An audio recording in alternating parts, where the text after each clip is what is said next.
you join me driving some mad French, strangely gear-shifted tiny car. Yes, it's a Renault 4. Get the umbrella gear shift going, it's time for a drive.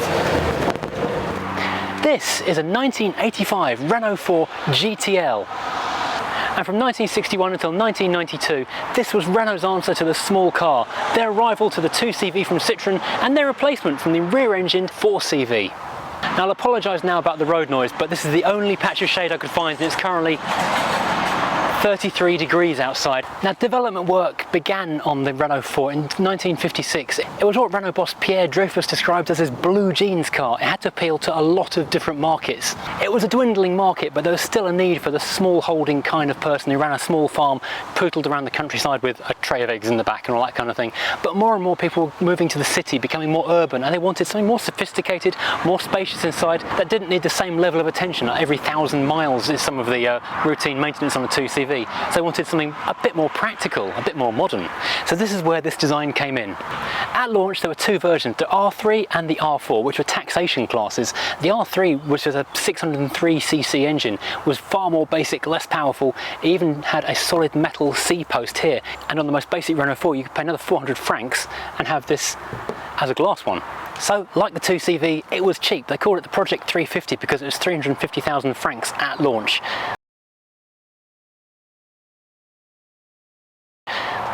And it shared a lot of other 2CV traits as well. Long travel independent suspension, torsion beam front and rear in this case.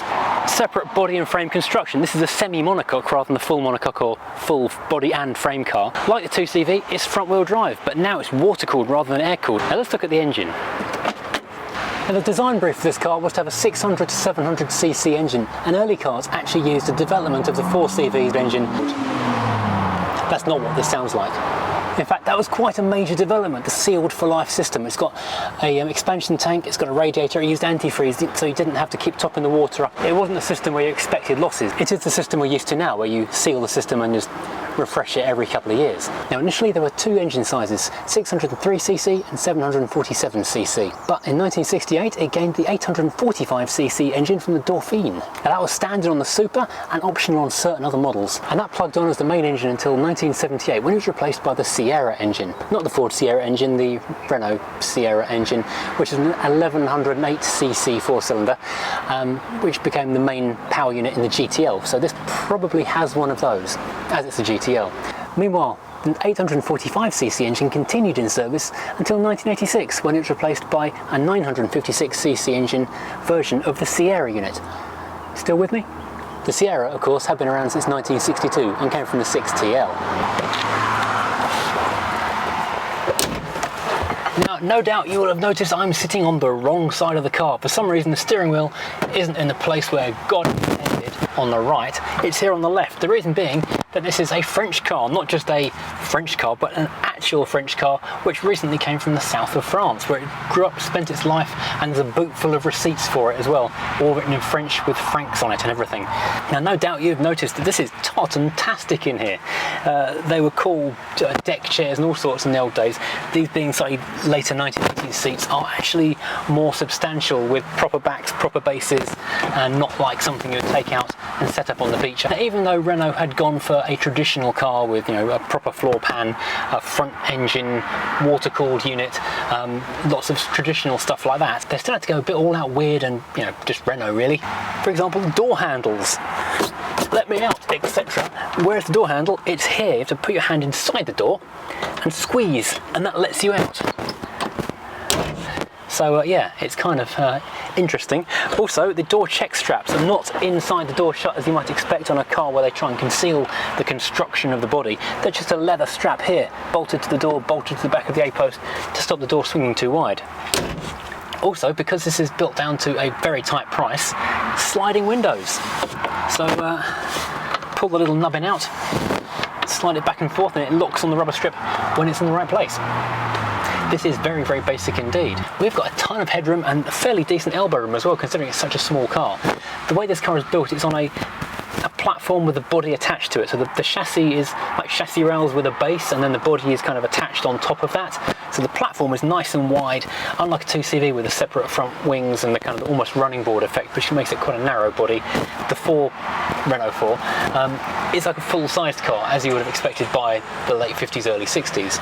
So elbow room is good, headroom is amazing in here. As this car is from the 1980s, it's been quite heavily revised and updated since the original 1960s designs. So we've got this big plastic dashboard, very unusual T-shelf situation here, because there is a shelf, but it's sloping away, so you can't really get much in there. You can put a phone in there, and you can pop a phone in there and it probably won't fall out the door, because it is separated into little segments to stop it flying around, but no way of putting a cup in there at all. And there's no cup holders, of course, it's the 1980s, so T-shelf is actually a zero. I haven't done a zero on a T-shelf in a very long time, but we have no T-shelf opportunity here whatsoever. I mean, you can't even put a glass of red wine in there. At the top we've got a couple of little blower vents which kind of let fresh air come flooding in. Well, I say flooding, just drifting in a little bit, and there is a vent onto the windscreen itself. There's a large central ashtray, so both front passengers can smoke in the front, because it's France in the olden days. And there is the tiniest little nubbin of a cubby hole here as well, just in the centre. I am aware there's a guy walking to the back of the shot and there's nothing I can do about that, so he may move around. Please don't comment. Now, the dashboard dial cluster is a fantastic little weirdness. The speedo, which is in kilometres because this is a French car, it goes up to 160, which is frankly very optimistic. I believe the top speed was actually around 100 kilometres per hour on this particular car. Is basically the main dial. That's kind of all you get. This car has done 43,000 kilometres, which is not far at all, which is why it's in such amazing condition. That's kind of it as far as dials go. There's an absolutely tiny weeny little petrol gauge in the centre, and then just a cluster of little round circles with everything from indicators flashing to wrist screen heater is on. But that little selection of circles, it's so 1980s. I mean, this is a 1960s car, but they are just making it the most 1980s looking thing in this little section just here. Your little stalks are the spindliest little tiny things ever. You've got there are wipers on the right hand side pushing down to turn on, indicators on the left, and rotate for lights, and a hooter, of course. Let's hear the horn. It's Noddy's car, of course it is. And then this is the thing you've probably been staring at the whole time. This gear shift is here for a reason. It's not just mad Frenchness being all French at you. The point of this is that there's no floor-mounted gear shift, which means more room in the floor. It's a completely flat floor pan, and this linkage goes over the top of the engine and drops down in front, because the transmission is kind of mounted in front of the engine, or that part of it is.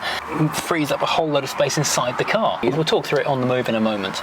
You do have the most rudimentary basic of heaters under here. You've got an on-off little rocker switch, a little thingy for hot to cold under here, the most basic one-button heater ever. It's too hot to tell whether it works or not, because it doesn't really blow much cold air.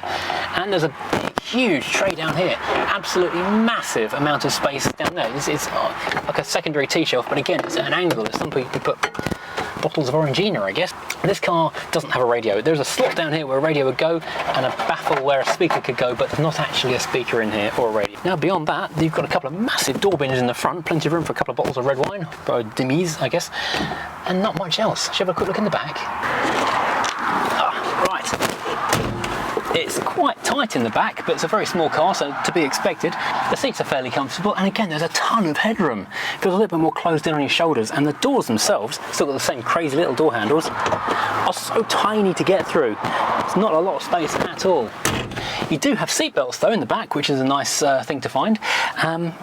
But that's kind of it in terms of luxuries. There is one light up there for the entire interior. And you'll notice, like the Suzuki Alto we drove a couple of weeks ago, the wheel wells are visible, but aren't carpeted. There's just rubber coating on there to stop drumming sounds. And in fact, the entire floor of the car, it just has a big rubber sheet all across the entire thing to protect it from dirt, to make it sort of hose clean effectively, and keep the drumming noise down. That's basically it for the interior, really. Quick look in the boot, and then we'll take it for a drive. It's a twist-top open on the back, and then a bit of a cabin of a boot inside. Let's move my bag out of the way. There's a rigid load space cover, but that moves with the back seat and folds down to give you an absolute cavern of a car inside. Part of the design brief was practicality. It can carry a lot of stuff in this thing. This car comes with so much history, it's amazing. There is the original first aid emergency kit, original Renault just paperwork. This is going back to, I believe it's a town called Quimper, 1985. August, 14th of August 1985, this car was registered. And there are so many receipts, all original Renault receipts in here, all from the south of France. Now, pulling away in a Renault 4, the first thing you'll notice is that the gear shift is slightly strange.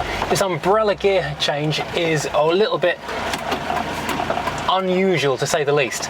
But you have to remember, it is basically an H pattern, it's just the gear stick isn't the regular shape. Just remember, it's forward and left for first, left and back for second, then back to the middle, to the right, and forward for third.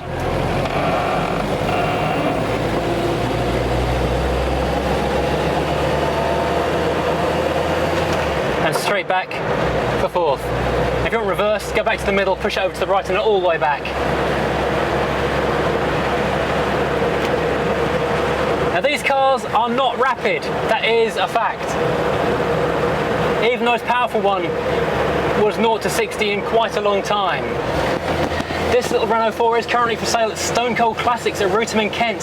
Check the link in the description below to see if it's still in stock or hasn't sold already, because they do seem to be flying out the door at the moment, and see what else they have to look at the moment.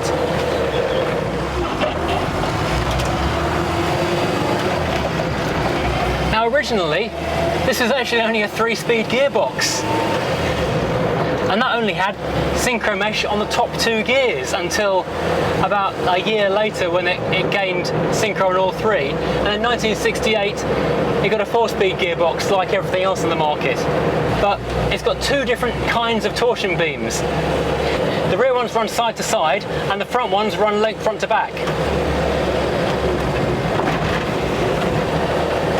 And there are actually a series of markers and pegs underneath, so a Renault mechanic can actually raise or lower the car for off-road use in a relatively short amount of time.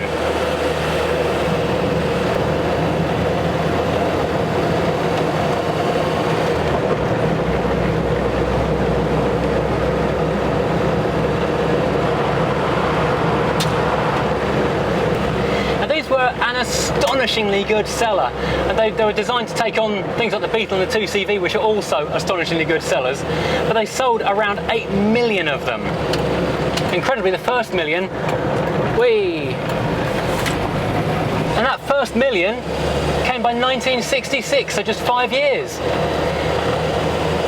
It went on to be built in 28 different countries. I won't list them all here, that'll make it a very long, quite dull video. But incredibly, I didn't know this, even Alfa Romeo made a load of them. Now this thing is light, it only weighs 600 kilos. It's got drum brakes all round though, so heading into a fast corner, I say fast corner, it doesn't give you a massive amount of confidence that you're going to slow down in time. Whoa. The tyres squeaking at 30 kilometers per hour, which is about 20 miles an hour.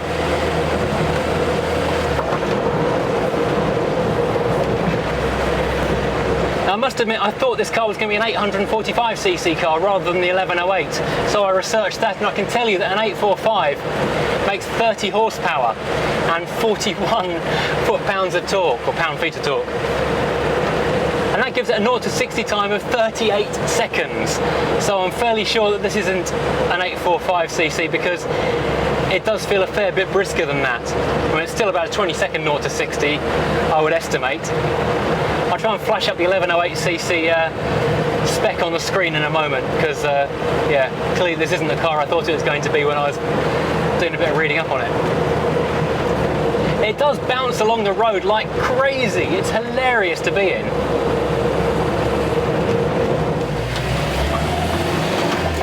It's remarkable how quickly you adapt to using this strange gear shift. It's actually quite a nice thing to use, because it's so close to the steering wheel. You don't really have to take your hand very far from the wheel, so it's always just there, ready and waiting. It's a nice short shift, or fairly short shift. It's quite a cool thing to use, really.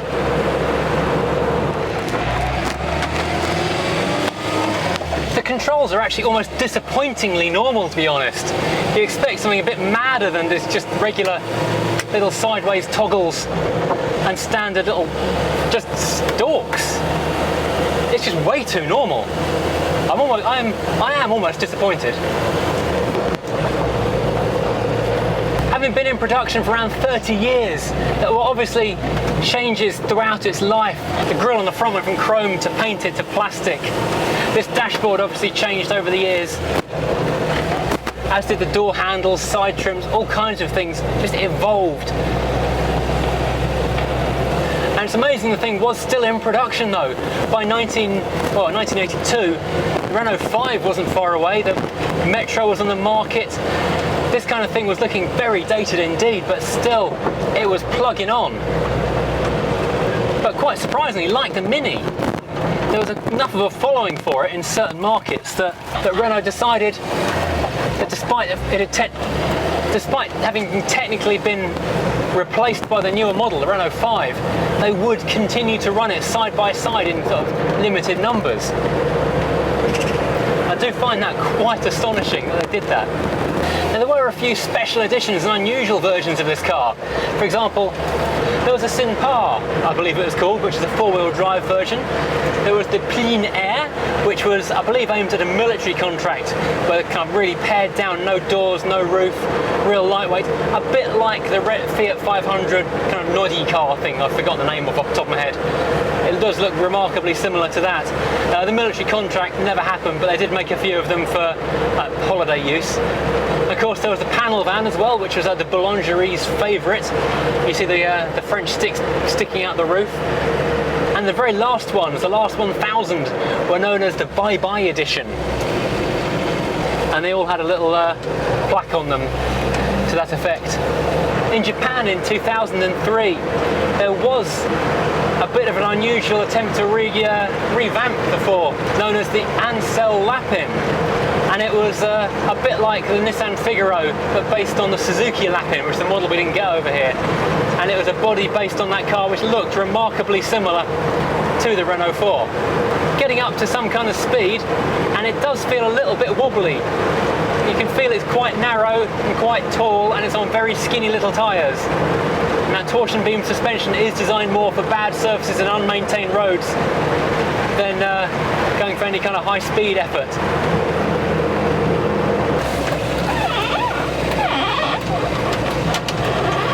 Wow, it leans.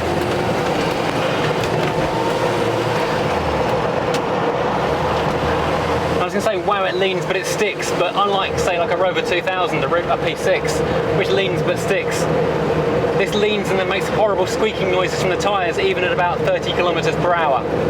Not a car you want to push. I don't know if you saw that Cobra go past the other way then, that was quite exciting.